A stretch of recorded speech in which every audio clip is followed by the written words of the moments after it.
वशिष्ठा परिज्ञान योगेश्वराचे कवी वाल्मिकी सारिखा मान्य ऐसा नमस्कार माझा सद्गुरु रामदासा. नमस्कार, मी सौ सुप्रिया श्रीकांत छिंदवाड. सर्वप्रथम आदरणीय परमपूज्य डॉक्टर काकांच्या चरणी साष्टांग नमस्कार करते. चातुर्मास उत्सव समिती ब्रह्मपुरीच्या वतीने आपले सहर्ष स्वागत करते. आदरणीय परमपूज्य हरिभक्त परायण सौ सविताताईंना वंदन करते. आपण लावलेल्या या चातुर्मास रूपी छोट्याशा रोपट्याचे आज वटवृक्षात रूपांतर झाले आहे. या ज्ञानयज्ञाचे पुढे वटवनात आणि ते अखंड ब्रह्मांडात पसरो हीच ईश्वरचरणी प्रार्थना. दरवर्षीप्रमाणे या वर्षी ही प्रवचनमाला यूट्यूबवर सुरू आहे.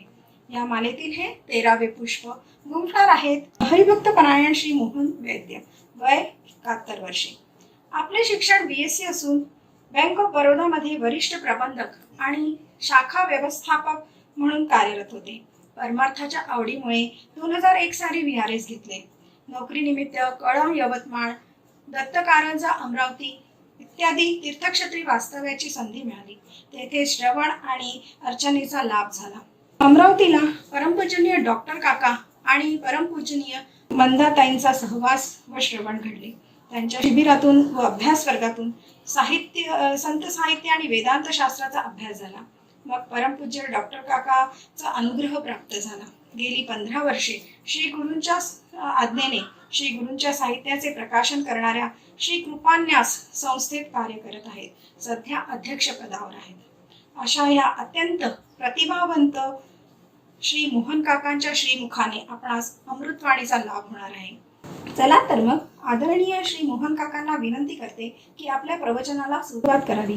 त्याआधी कुमारी भाग्यश्री पवनीकर छिंदवाड आपली भजन सेवा सादर करीत आहे. ती खैरागड विश्वविद्यालयात संगीताचे शिक्षण घेत आहे.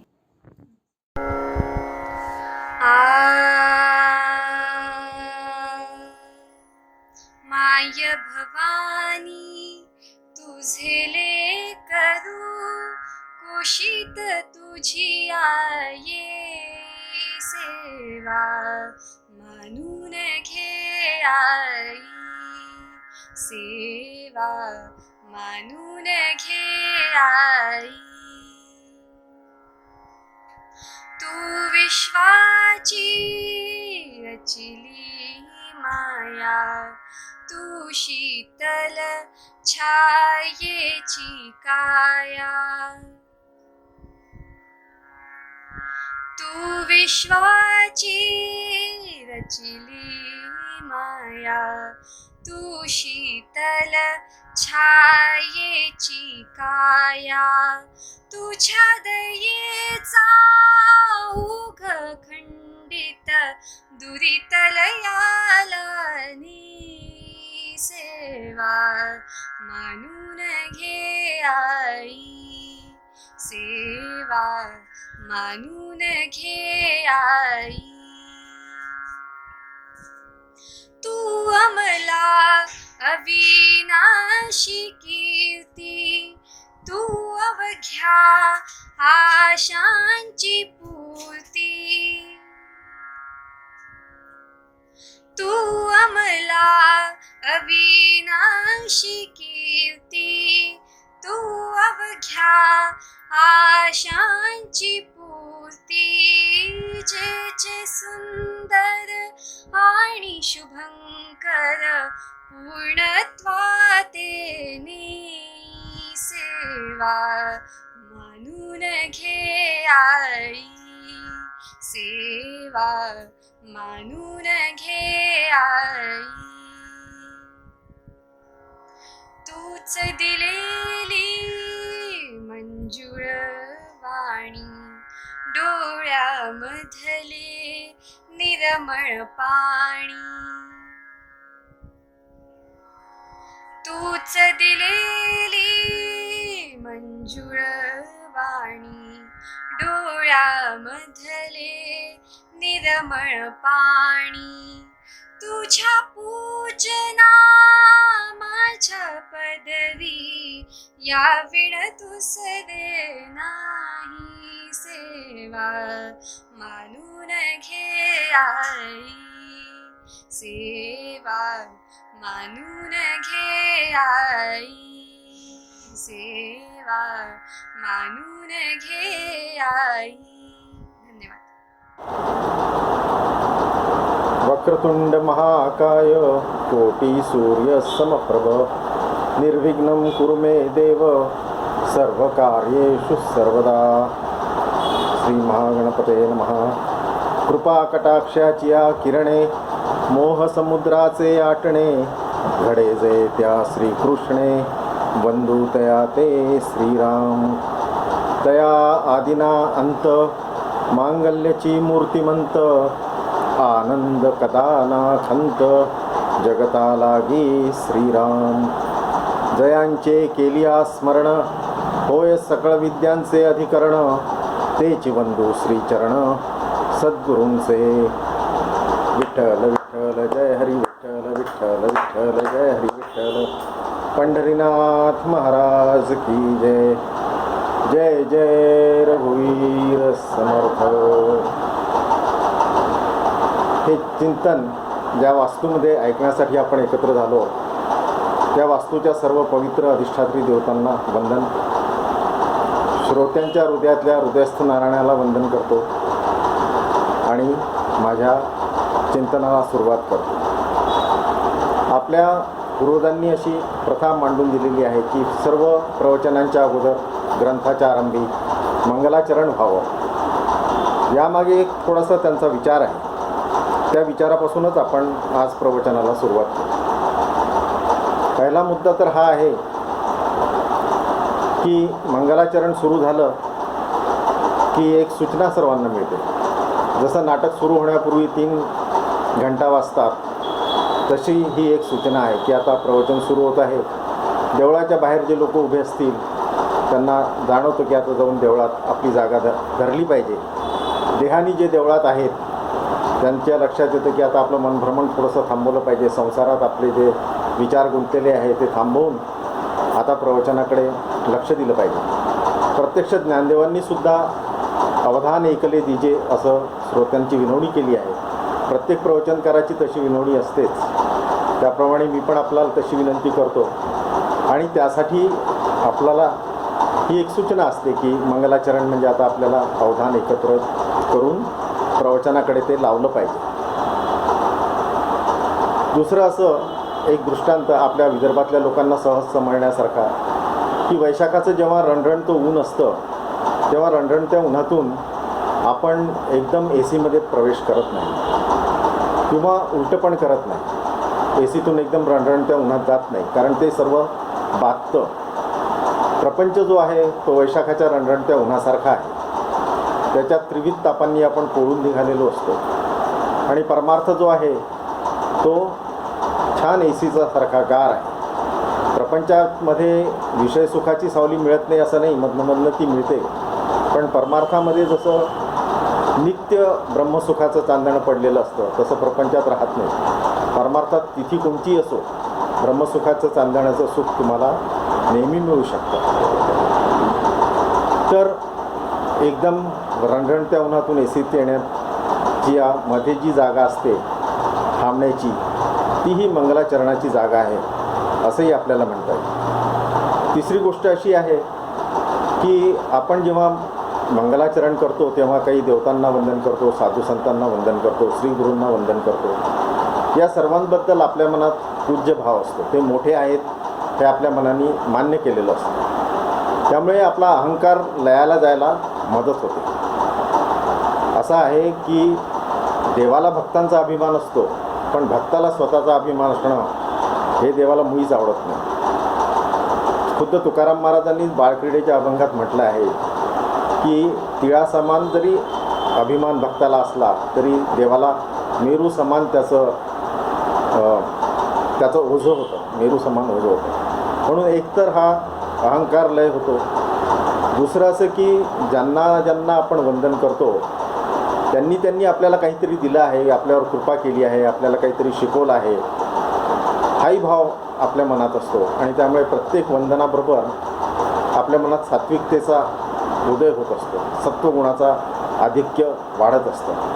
प्रत्येक ओवीबरोबर आपल्या मनाच्या सुवर्ण पात्रामध्ये सत्वगुणाची पातळी, सत्वगुणाच्या गंगाजलाची पातळी वाढती चढती राहते. आणि सत्वगुणाचं महत्त्व परमार्थात फार आहे.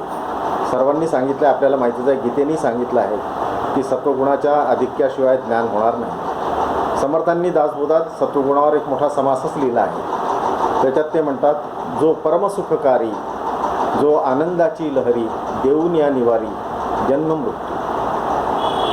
जो परमसुख देणारा आहे, जो आपल्या जीवनात आनंदाची झुळूक आणून आपल्याला भगवत भजनाकडे प्रवृत्त करून जन्ममृत्यूपासून सोडवतो, तो सत्वगुण आहे. संसारासी त्रासे मन, काही करावे भजन, ऐसे मनी उपजवी ज्ञान, तो सत्वगुण आहे.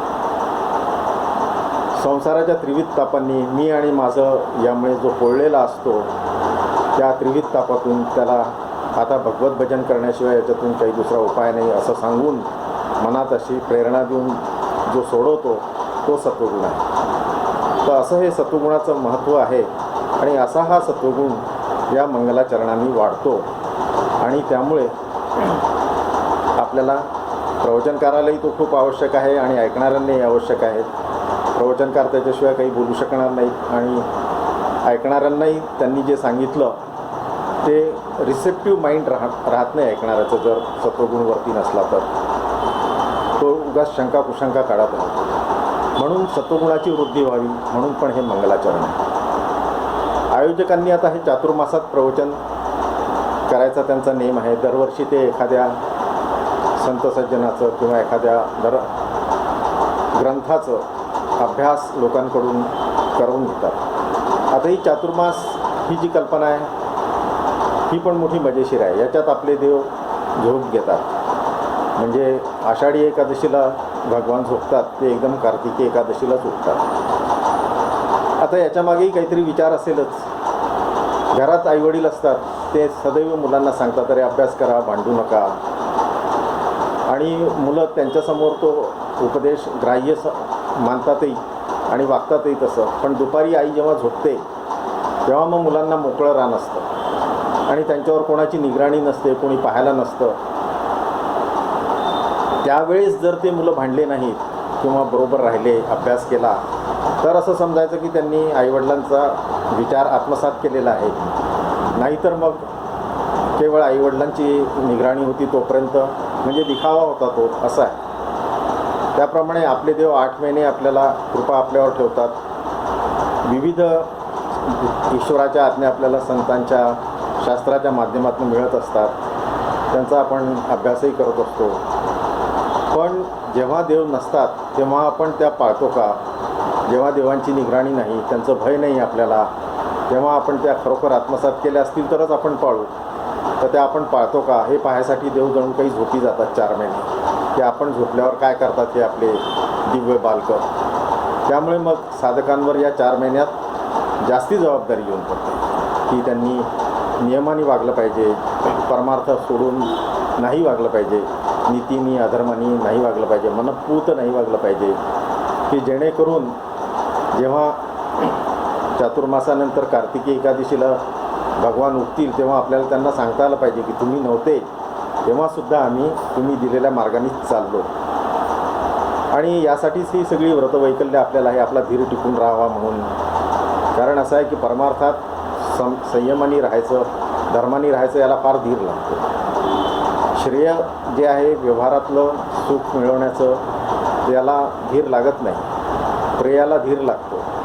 पावभाजी खायला चला म्हटलं, सिनेमा पाहायला चला म्हटलं तर जायला काहीच अडचण नसते, पण नाही म्हणायला धैर्य लागतं. त्याप्रमाणे चातुर्मासात सगळे मोह टाळून आपण कार्तिकी एकादशीला भगवंताला जर सांगू शकलो की देवा आम्ही सर्व व्यवस्थित पाळला चातुर्मास, तर फार छान आहे. स्वाध्याय केला तर फार छान आहे. तर असा हा स्वाध्याय आपल्याला आता करायचा आहे. यावर्षी आयोजकांनी तुकाराम महाराजांचा गाथा घेतला आहे अभ्यासासाठी आणि त्यातला एक अभंगावर आपल्याला सामूहिक चिंतन आता करायचं आहे.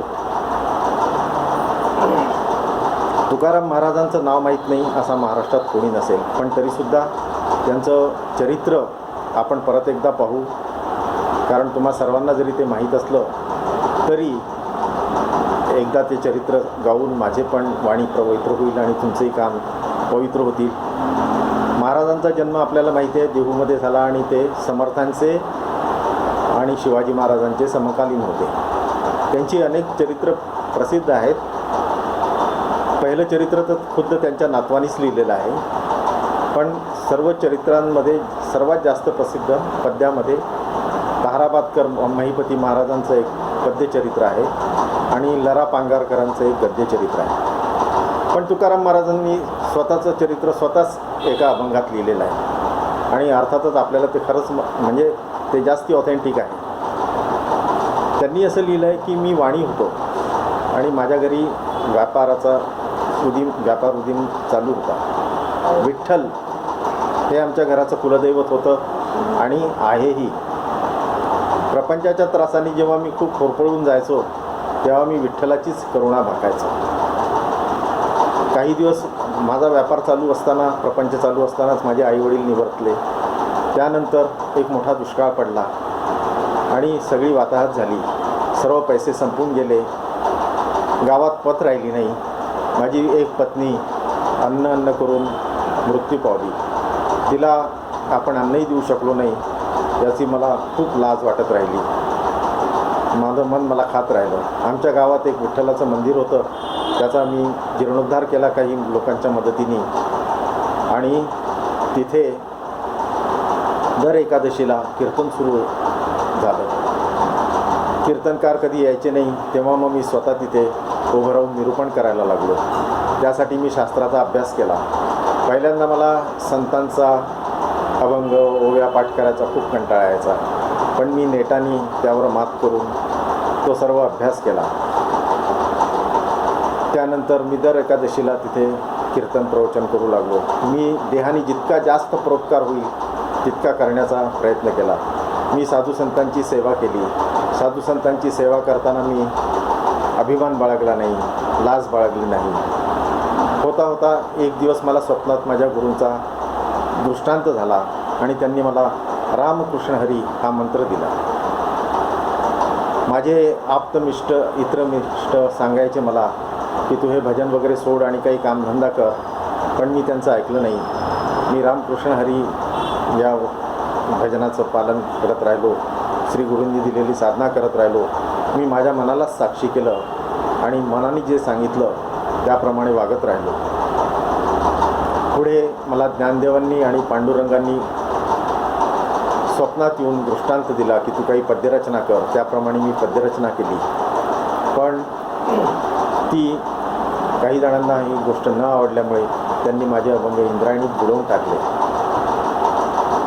तेव्हा मी देवाजवळ धरून बसलो आणि नारायणांनी कृपा करून माझी ती गाथा मला परत आणून दिली. असं एका अभंगात तुकाराम महाराजांनी आपलं चरित्र सांगितलेलं आहे आणि तो अभंग गाथेत आहे.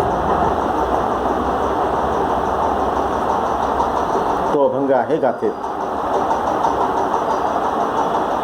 तर अशा तुकाराम महाराजांचा जे की भागवत धर्माचा कळस आहे त्यांचा एक अभंग आज आपल्याला चिंतनासाठी मिळालेला आहे. पहिले आपण पूर्ण अभंग पाहू आणि मग एक एक चरण पाहू. अभंग असा आहे. करावा संकोच चित्ताची भोवता, होय ते बहुता सुख कीजे. देवांची पूजा हे भूतांचे पालन, मत्सर तो क्षीण बहुतांचा. रुसावे फुगावे आपुल्यावरी, उरला तो हरी सकळही. तुका म्हणे संतपण याची नावे, जरी होय जीव सकळांचा.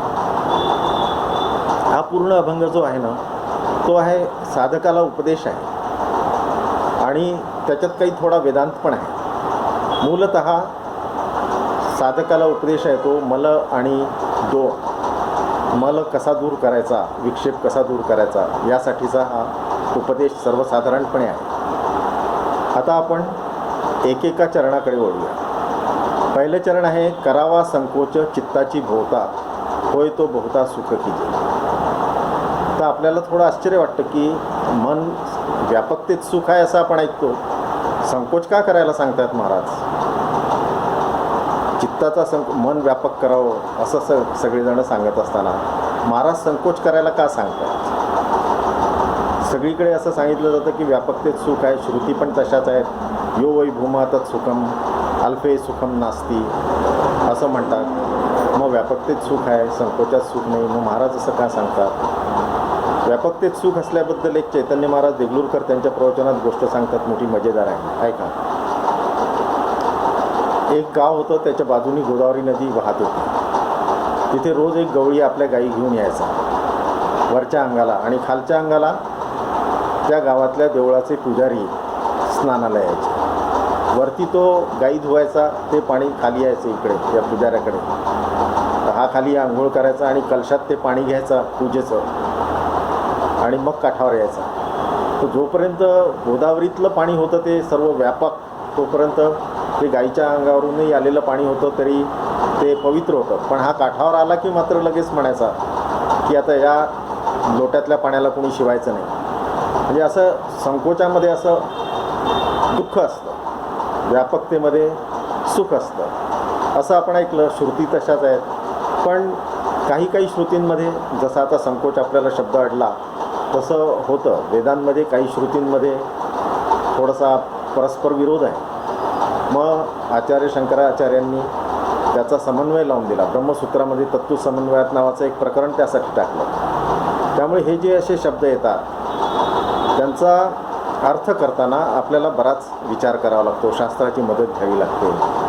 व्यवहारात सुद्धा आपण काही शब्दांचे अर्थ करताना कसा गोंधळ करतो किंवा अनर्थ करतो, याची पण एक सुंदर गोष्ट मंदाताई सांगतात. अमरावतीच्या परमपूजनीय मंदाताई गंधे, ती पण ऐकण्यासारखी आहे. रामराव आणि शामराव नावाचे दोन मित्र होते. दोघेही व्यापारी होते. एका गावातल्या व्यापारपेठेत त्यांची दोघांची दुकानं होती. दोन्ही कुटुंबात घरोबा होता. एकमेकांच्या सुखदुःखात ते जायचे. रोज व्यापार संपला की रामराव शामराव भेटून काव्यशास्त्र विनोदेन आपला काळ घालवायचे. रामायणामध्ये मित्रांची 3 कसोट्या सांगितल्या आहेत. त्यावर त्यांची मैत्री चांगल्या प्रकारे पास होत होती, म्हणजे परीक्षा पास होत होती. ते एक असं की ज्यांनी आपली थट्टा केलेली आपल्याला चालते आणि आपण थट्टा केलेली ज्याला चालते, ही एक कसोटी आहे. आता आपण कोणाची थट्टा केली तर आपल्याला काही वाटत नाही, पण ज्यांनी आपली थट्टा केली तरी आपल्याला काही वाटत नाही, तो मित्र. नंतर ज्याच्याकडे भोजनाला जायला आपल्याला संकोच वाटत नाही आणि जो आपल्याकडे भोजनाला अगदी सहजपणे येऊ शकतो, तो मित्र. आणि आपलं गुह्य आपण ज्याला सांगू शकतो, गुपित ज्याला सांगू शकतो, किंवा तोही त्याचं गुपित आपल्याला सांगू शकतो, सल्लामसलत करू शकतो, तो मित्र. अशा कसोट्या सांगितल्या आहेत. या सर्व कसोट्यांवर रामराव आणि शामरावांची मैत्री तुम्ही पारखून घेतली असती तर ती खरी ठरली असती. पण दैवयोगाने त्यांच्यात एकदा वितुष्ट आलं. 1-2 महिने झाले तरी काही बोलाचाल होईना. सर्वांना वाटत होतं हा बोलत उठावा. सर्व सज्जनांची अशी इच्छा होती, दोन्ही कुटुंबांची इच्छा होती, पण तसं काही होताना दिसेना. तेवढ्यात रामरावांच्या मुलीचं लग्न ठरलं. रामरावांनी विचार केला की आपण आता शामरावांची जरी आपली सध्या कट्टी असली तरी आपण जाऊया, आमंत्रण देऊया. एक दिवस रामराव आणि त्यांच्या सौभाग्यवती अक्षत पत्रिका घेऊन शामरावांकडे आले. शामरावांच्या पत्नींनी त्यांचं स्वागत केलं. शामरावही तिथेच होते आणि रामरावांनी मग शामरावांना पत्रिका दिली, अक्षत दिली आणि त्यांना म्हटलं, शामराव लग्नाला आलं पाहिजे. शामरावांनी मांडवली नुसती. रामरावांना वाटलं आपल्या मित्राची काही कळी अजून खुलली नाही, खुलेल आपोआप, हळूहळू खुलेल. म्हणून मग त्यांनी शामरावांच्या पत्नीबरोबर इतर गप्पा मारल्या. लग्न कसं ठरलं, देण्याघेण्याचा व्यवहार काय ठरला, हे सगळं सांगितलं. आणि मग निघताना परत शामरावांना सांगितलं, शामराव आलं पाहिजे हा लग्नाला. तरी शामरावांनी तोंडाने काहीच बोलले नाही, फक्त मांडवली. रामरावांनी म्हटलं की चला जाऊ द्या, आपण आपलं काम केलेलं आहे, आता याला काय करायचं असेल ते करेल. आणि ते आणि त्यांच्या पत्नी निघून गेले. शामरावांनी ते निघून गेल्यावर आपल्या पत्नीला सांगितलं की आपल्याला लग्नाला जायचं आहे, आहेराची वगैरे सर्व व्यवस्था करून ठेव. तिलाही आनंद झाला आणि लग्नाचा दिवस आला. शामराव आणि त्यांची पत्नी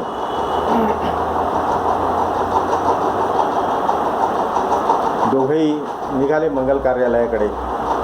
आणि जाता जाता शामराव म्हणाले आपल्या पत्नीला की तू हो पुढे मंगल कार्यालयात, रामरावांना सांग मी येतोच आहे म्हणून. मी येतो. तिला जरा हे चमत्कारिक वाटलं, पण तिने विचार केला की आता ही काही वादाची वेळ नाही, हे सांगतात तसं आपण करू.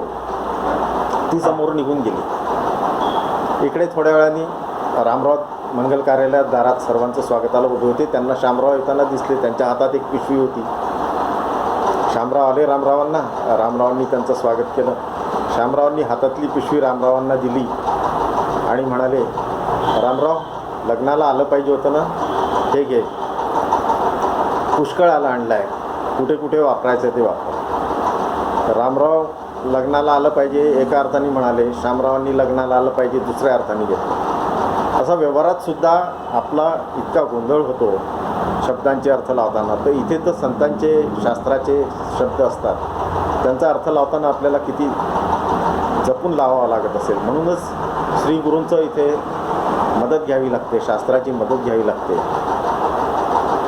फोडूनी वस्तू शब्दांचे अंतर, वस्तू दाखवी निज सार. खरा अर्थ काय आहे तो श्री गुरु संत. तर संकोच याचा अर्थ असा की अनावश्यक भाग, आपल्या मनातला त्रास देणारा भाग काढून टाकायचा. योग वासिष्ठ असं म्हणतं की मानवी मनात दोन प्रवाह सतत सुरू असतात, प्रत्येकाच्या मनात असतात, शुभवासनांचा प्रवाह आणि अशुभ वासनांचा प्रवाह. आणि योग वासिष्ठांनी उपदेश केलेला आहे की अशुभ वासनांचा प्रवाह अडवायचा, जिरवून टाकायचा आणि शुभवासनांच्या प्रवाहाला पुढे गती द्यायची. आपल्या पूर्वजांचेही संकल्प असेच होते, शुभ होते, शिव होते. त्यांची मनाला शिकवण काय होती? तन्मे मना शिवसंकल्पमस्तु. हे मना, तू चांगले शुभ संकल्प कर, शिवसंकल्प कर. त्यांच्या सर्व प्रार्थना तशाच आहेत. सर्वेपि सुखिनः सन्तु, सर्वे सुखी असो, सर्वे सन्तु निरामया, सर्वे निरोगी असो, अशाच त्यांच्या प्रार्थना आहेत. एका मूर्तिकाराची गोष्ट सांगतात. त्यांनी श्रीकृष्णाची फार सुंदर मूर्ती तयार केली होती. तर सर्वजण त्याला म्हणायचे की कहो तुम्ही या दगडातून किती सुंदर मूर्ती तयार केली. तो म्हणायचा की तुम्ही चुकताय, ती मूर्ती मी तयार केली नाही आहे, ती मूर्ती तिथेच होती. मी त्या मूर्तीतला, दगडातला अनावश्यक भाग जो होता तो काढून टाकला आणि आपोआप ती मूर्ती तयार झाली. तसंच आपल्याही मनात एक परमात्म्याची सुंदर मूर्ती असतेच. अनावश्यक भाग जो आहे आपल्या मनातला, अनावश्यक दगड जो आहे तो जर काढून टाकला तर परमात्मा तिथेच आहे. मल आणि विक्षेप हा तो सगळा अनावश्यक दगड आहे आणि तो काढला पाहिजे. आता सर्वजण सांगतात तर खरं की अशुभ भावना नको, शुभ भावना पाहिजे. पण अशुभ भावना नको म्हणजे करायचं काय? तर त्याचाही अशुभ भावना दूर कशी करायची? रामकृष्ण मठाच्या एका स्वामींनी लिहिलेल्या पुस्तकात मी याचं उत्तर वाचलं. पुढे मला असं आढळून आलं की आद्य शंकराचार्यांनी या उपायाला प्रतिपक्ष भावना असं म्हटलं आहे. ती अशी आहे की आपल्याला समजा असं वाटलं की निंदा करावी एखाद्याची, तर लगेच आपण फार प्रबलतेने ईश्वराची स्तुती करायची अशी भावना आपल्या मनात आणायची आणि स्तुती करायला प्रारंभ करायचा. अशुभ वासना टाळायचा दुसरा एक मार्ग म्हणजे नामस्मरण. हरिपाठामध्ये माऊलींनी जे म्हटलं आहे, पापांचे कळप पळती पुढे, ते कसे पुढे पळतात? समजा एखादी अशुभ वासना मनात आली आणि आपण हरिहरी म्हणायला लागलो, तर तेवढा वेळ आपल्याला तसं काही करावंसं वाटत नाही.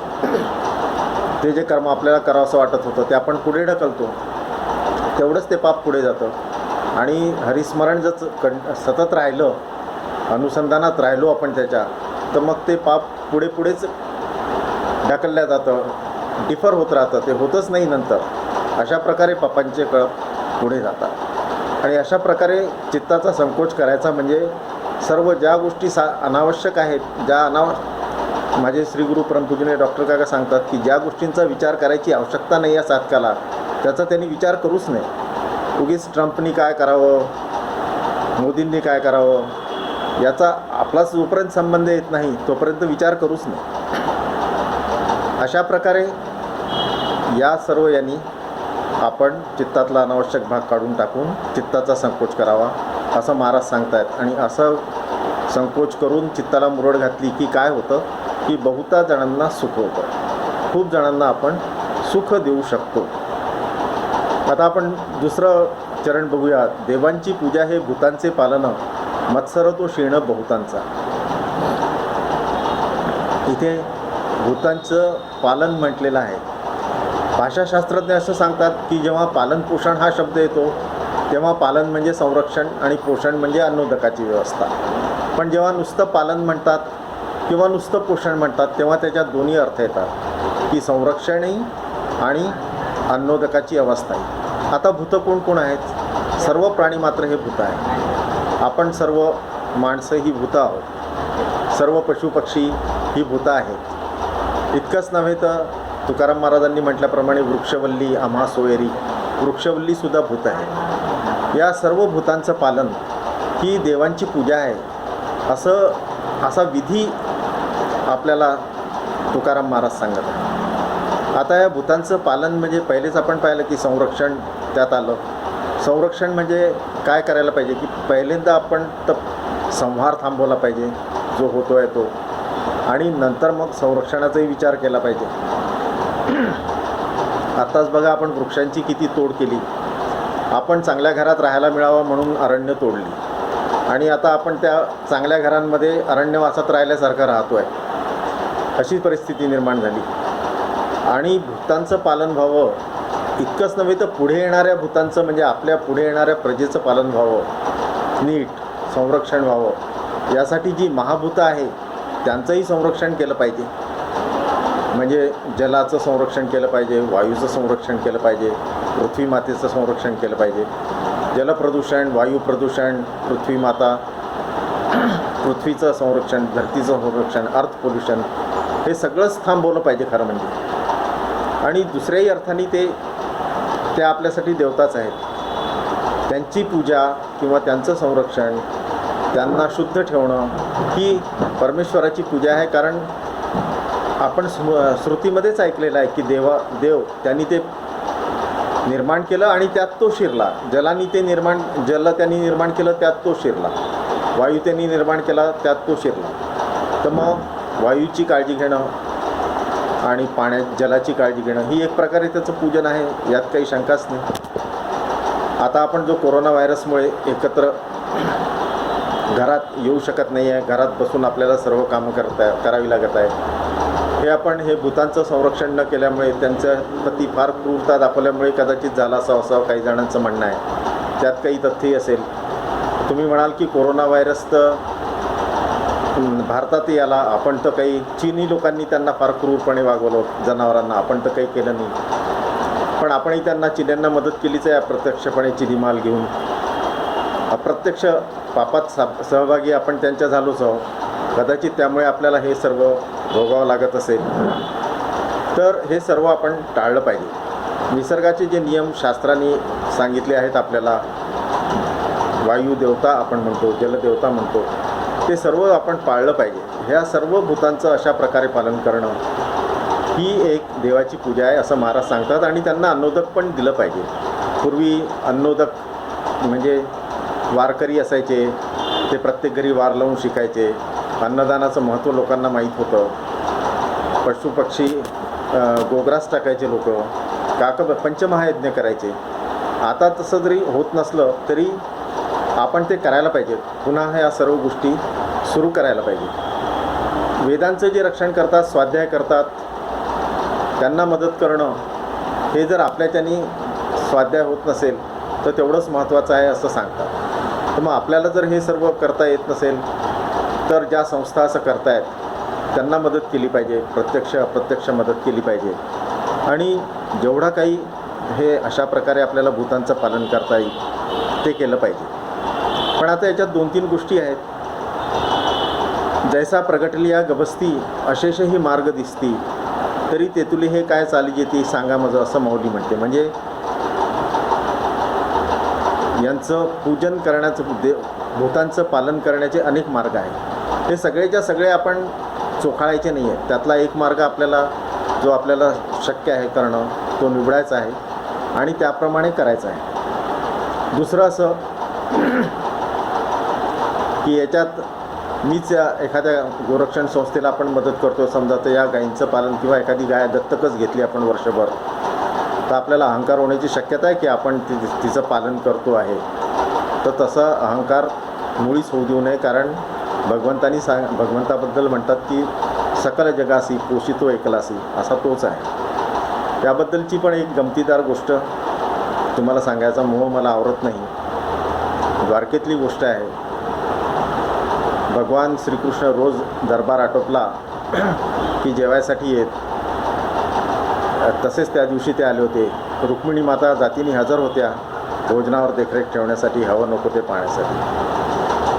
सर्व ताट वाढून झाल्यावर भगवंतांनी आपोषण घेतलं, थोडं चिंतन केलं आणि मग जेवायला सुरुवात केली. रुक्मिणी माता सर्व पाहत होत्या, काही बोलल्या नाही.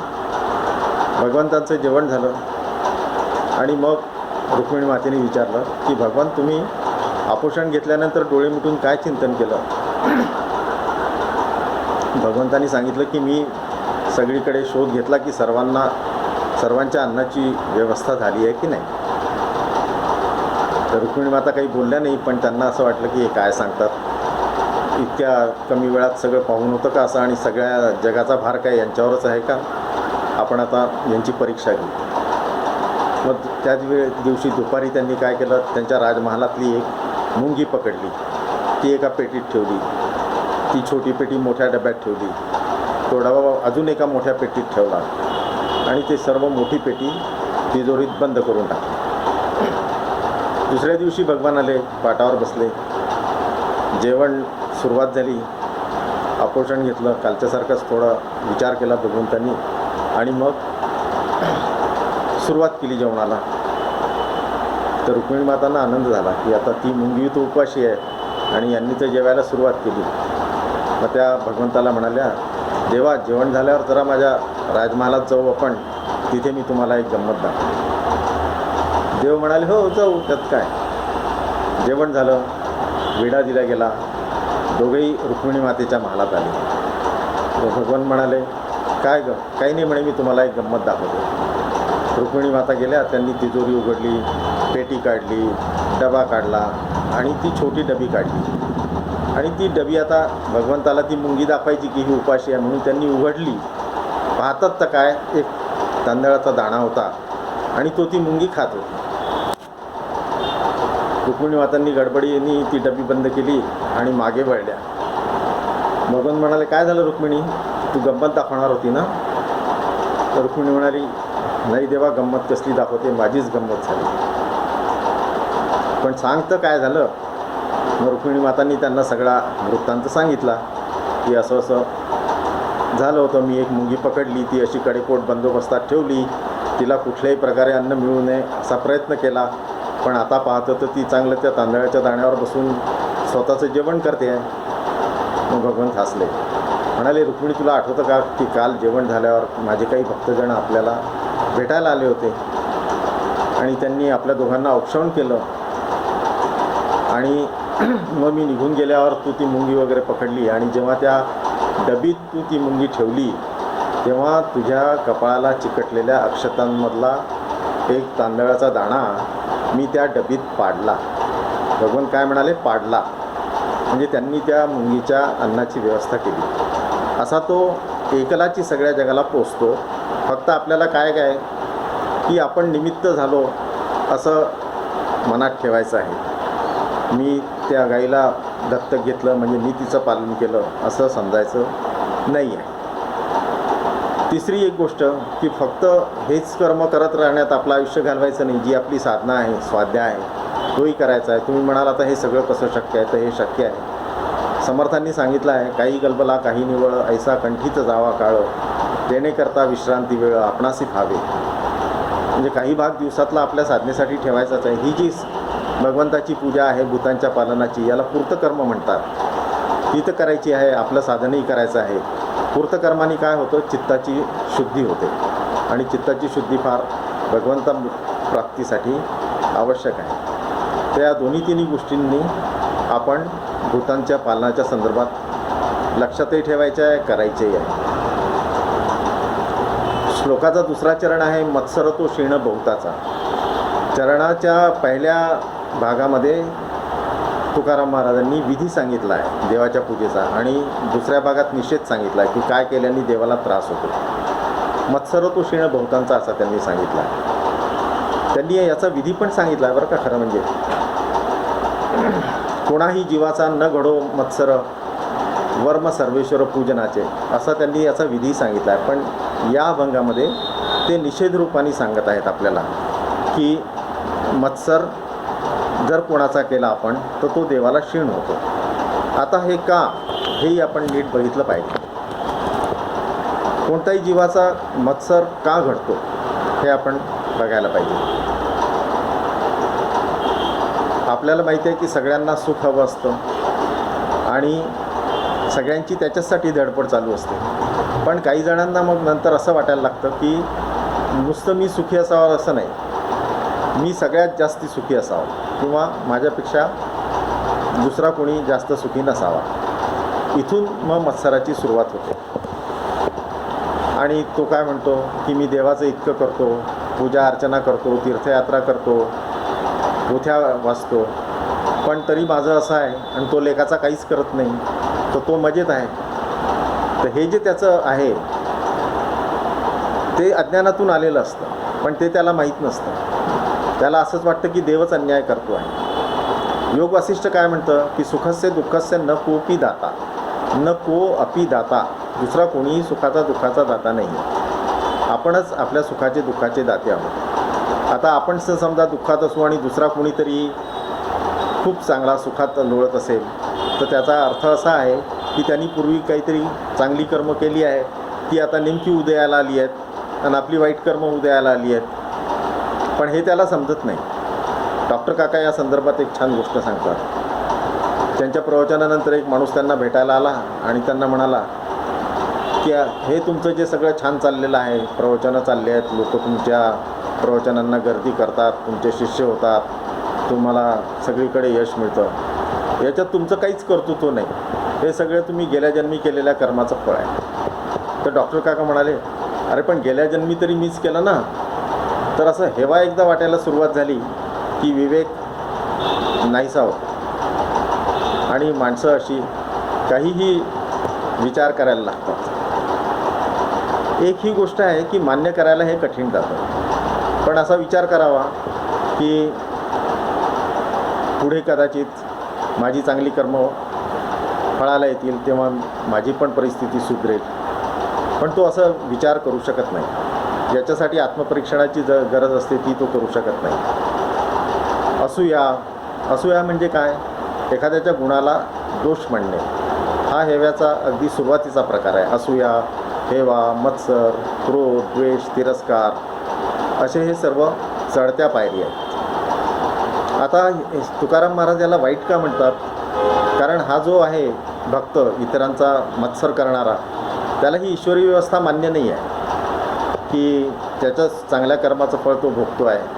ही ईश्वरी व्यवस्था त्याला मान्य नाही आहे. तो जरी वरून भक्ती करत असला तरी तो आतून देवाशी टक्कर घेतो की वा वा असं कसं, तो कसा सुखात आहे. त्यामुळे देवाला त्रास होतो. आता आपण एखादी शिस्त लावून दिली आणि ती जर कोणी पाळत नसेल तर आपल्याला त्रास होतो की नाही, तसं देवाला याचा त्रास होतो. आणि दुसरं म्हणजे त्या दुसऱ्या व्यक्तीत ज्याचा आपण हेवा करत असतो त्याच्यातही ईश्वरच असतो, त्यामुळे ईश्वराला त्याचा क्षीण होतो, त्रास होतो. आता याच्यावर उपाय काय?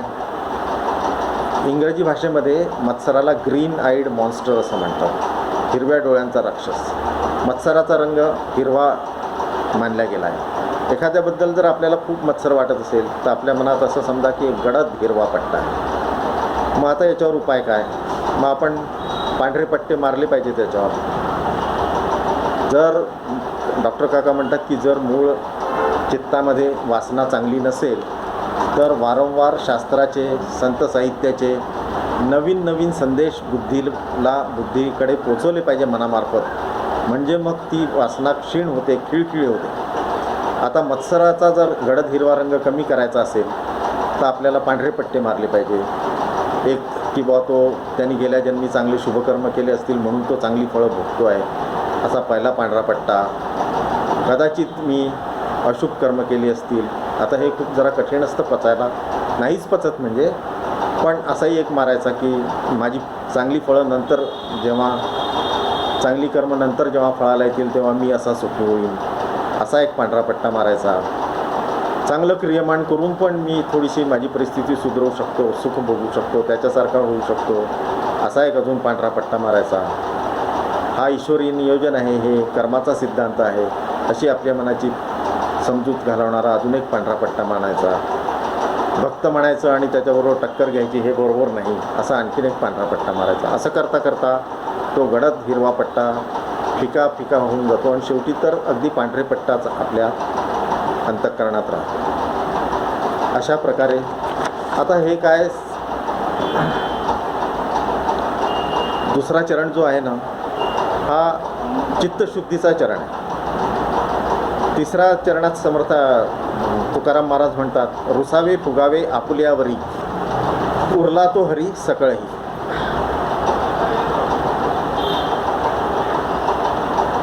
गृहस्थाला ही सूचना आहे, साधक गृहस्थ जे आहेत त्यांना ही सूचना आहे. आणि हे आपल्याकडे नवीन आहे असं नाही, पूर्वीपासून आपल्याकडे हे आहे. कवी गदी माडगुळकरांनी दशरथाचं वर्णन केलं आहे गीत रामायणात. तेव्हा ते काय म्हणाले, गृही चंद्रसा नगरी इंद्रसा सूर्य जसा संगरी.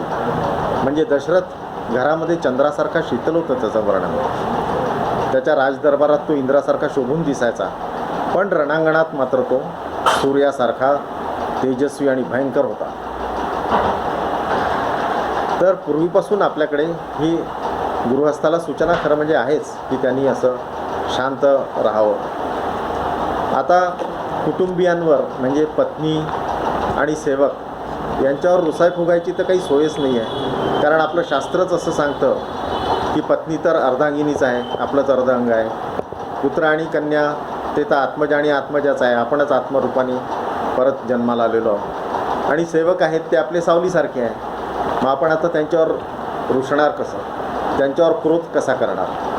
आपणच अनुसंधान करावं की आपलं काही चुकलं आहे की काय, त्यांच्यावर संस्कार करण्यात किंवा त्यांना काही जे काम सांगितलं होतं समजा ते सेवकांनी एखादं केलं नाही तर ते काम त्याला नीट समजून देण्यात आपलंच काही चुकलं आहे की काय, असा गृहस्थांनी विचार करावा, असं तुकाराम महाराज आपल्याला सांगत आहेत. आणि अजून आत्मपरीक्षणाच्याबद्दलही आपल्या शास्त्रांनी पूर्वी विचार केलेला आहे. मी अमरावतीमध्ये गोपाळकृष्ण मंदिरात गणेशशास्त्री द्राविडांचं एक प्रवचन ऐकलं होतं. त्यात त्यांनी शारंगधर संहितेबद्दल उल्लेख केला होता. गणेशशास्त्री द्रविड काश्मीरचे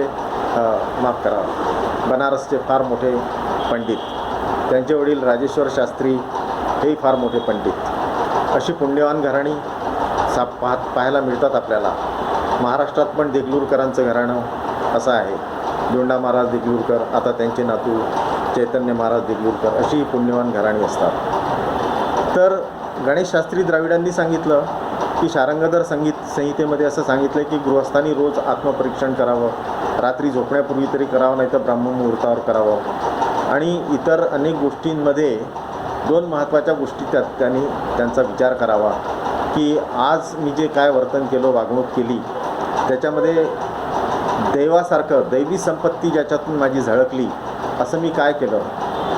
आणि दुसरं म्हणजे आज मी जे वर्तन केलं त्याच्यात पशुसारखं काय वर्तन मी केलं, कशातून माझी आसुरी संपत्तीचं प्रदर्शन झालं. हे दोन मुद्दे तर जरूर त्यांनी हे पाहावे. अशी आत्मपरीक्षण करण्याची सवय गृहस्थांना असावी असं शारंगधर संहितेने पहिलेपासूनच सांगितलं आहे. आणि असं असलं की काय होतं, नित्य नवा दिन जागृतीचा असं होतं.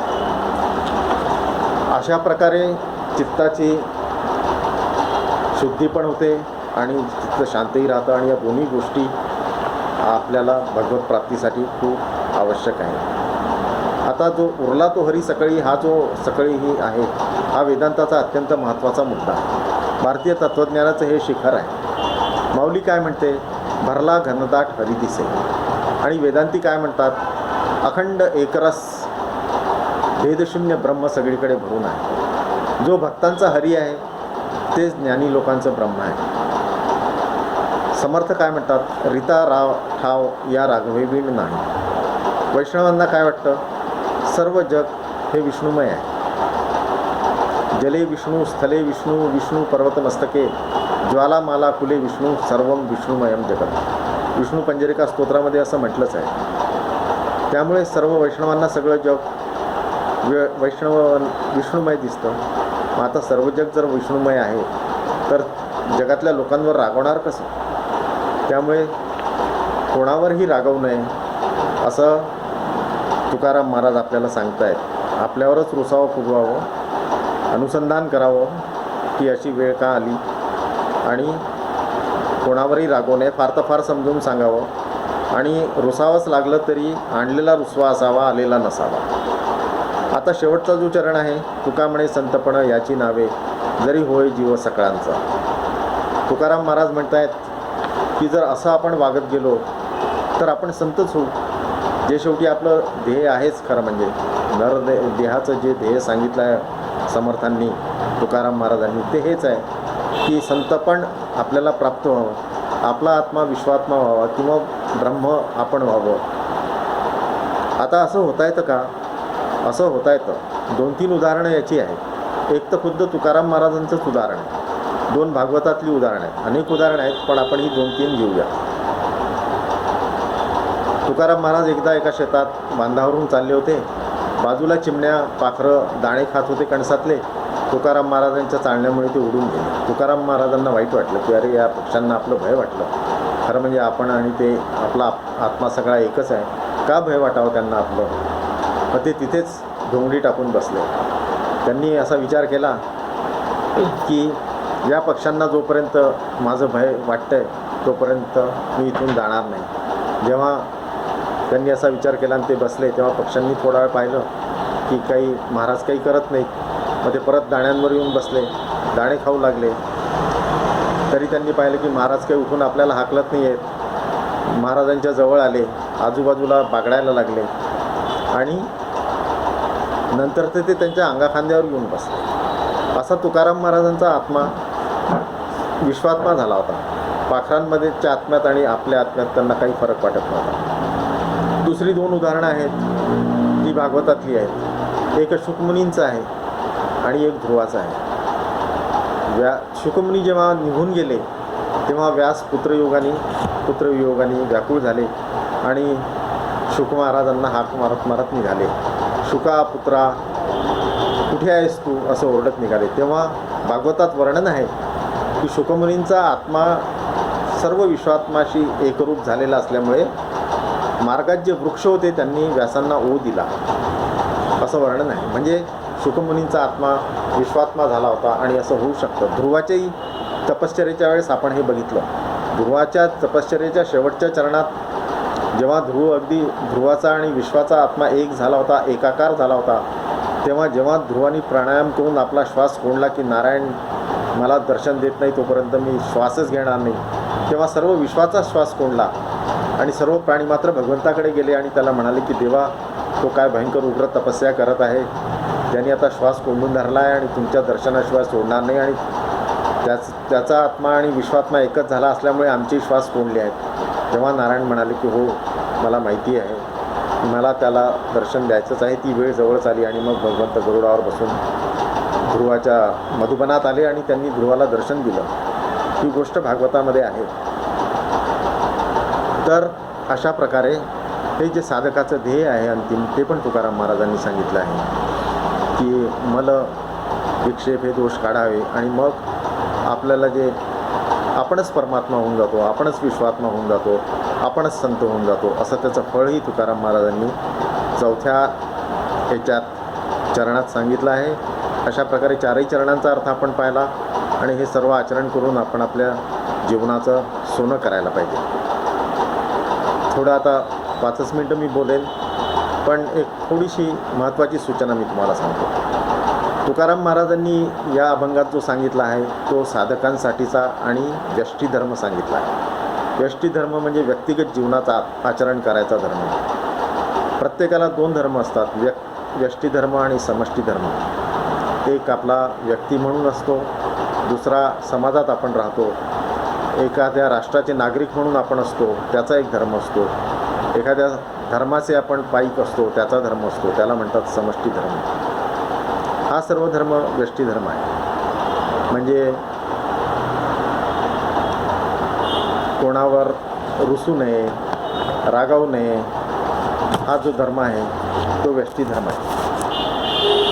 आपण काय करतो, व्यष्टी धर्मात आणि समष्टी धर्मात आपण उलटापालट करतो. म्हणजे आपल्या शेजारच्या शेतकऱ्यांनी आपल्या शेतातली थोडीशी जमीन घेतली तरी आपण कोर्ट, खटले, कचेऱ्या, खून, मारामाऱ्या हे सगळं करतो. पण दुसऱ्या एखाद्या राष्ट्राने आपली भूमी घेतली आपल्या राष्ट्रातली तर मात्र आपलं चित्त काही खवळत नाही. आपल्या मुला शेजाऱ्यांनी काही वाईट म्हटलं तर लगेच आपलं चित्त खवळतं. पण दुसऱ्या धर्मातल्या लोकांनी कटकार असतानाचा भाग म्हणून आपल्या धर्माला नावं ठेवली तरी आपल्याला काही वाईट वाटत नाही, आपलं रक्त पेटून निघत नाही. अशी आपली उलटापालट होते. अशी होऊ देऊ नये. हे मी म्हणत नाही आहे, वरदानंद भारती अनंतराव आठवलेंनी हे नमूद केलेलं आहे त्यांच्या मनोबोध नावाच्या पुस्तकात. त्याच्यावर विवरण करताना त्यांनी की हिंदू धर्मातले लोक अशी फार उलटापालट करतात. जे व्यष्टी धर्मासाठी सांगितलं आहे ते समष्टी धर्मासाठी त्याचं पालन करतात आणि समष्टी धर्माचं जे सांगितलं आहे ते व्यष्टी धर्मात पालन करतात. असं होऊ देऊ नये. हा एक आपला साधक म्हणून व्यष्टी धर्म आहे, त्यापुरता हा सगळा उपदेश सीमित ठेवावा आणि आपल्या जीवाचं सोनं करून घ्यावं असं मी आपल्याला सांगतो. आता या प्रवचनामध्ये जे काही चांगलं आहे ते शास्त्राचं आहे, तुकाराम महाराजांचं आहे, संत साहित्याचं आहे, श्रीगुरूंचं आहे. माझं याच्यात काहीच नाही. उलट थोडीशी माझ्या काही चुकाच झाल्या असतील त्याबद्दल मी क्षमा मागतो. चुका झाल्या असतील म्हणजे एक चूक झालीच, श्रेय आणि प्रेयमध्ये चूक झालीच. मी तिथे उलटं सांगितलेलं आहे, ते तुम्ही सरळ करून घ्या अशी तुम्हाला विनंती करतो. आयोजकांनी मला हे शब्द तुमच्यासमोर मांडण्याची संधी दिली त्याबद्दल त्यांचे आभार मानतो. परमेश्वर श्री गुरु यांना वंदन करतो. तुम्हा सर्वांना वंदन करतो आणि वाणीला विराम देतो. जय जय रघुवीर समर्थ. जय रघुवीर समर्थ. हरिभक्त परायण श्री मोहन काकांनी भगवंताची कशी अखंड भक्ती करावी हे किती सोप्या भाषेत आपल्याला समजावून सांगितले. ते आपण नक्कीच आचरणात आणण्याचा प्रयत्न करू अशी हमी मी सर्व भाविक श्रोत्यांतर्फे देते आणि त्यांचे शतशः आभार मानते. कुमारी भाग्यश्री पवनीकर द्वारे सुंदर भजन प्रस्तुत केल्याबद्दल मी तिचे आभार मानते. हे सुश्राव्य प्रवचन अबाधितपणे आपल्यापर्यंत पोहोचवणाऱ्या तंत्राचे आणि अखंड मेहनत घेणाऱ्या धीरजदादा, अजिंक्यदादाचे मनपूर्वक आभार मानते. आणि सगळ्यात महत्त्वाचे आपल्यासारख्या भाविक श्रोत्यांचे मनपूर्वक आभार मानते. तसेच चातुर्मास उत्सव समिती ब्रह्मपुरीचे आभार मानते, ज्यांच्यामुळे हा अमृतयोग जुळून आला आहे आणि आपणही त्याचा एक भाग झालो आहोत. आणि मी माझ्या वाणीला विराम देते. पांडुरंग हरी वासुदेव हरी. जय जय रघुवीर समर्थ.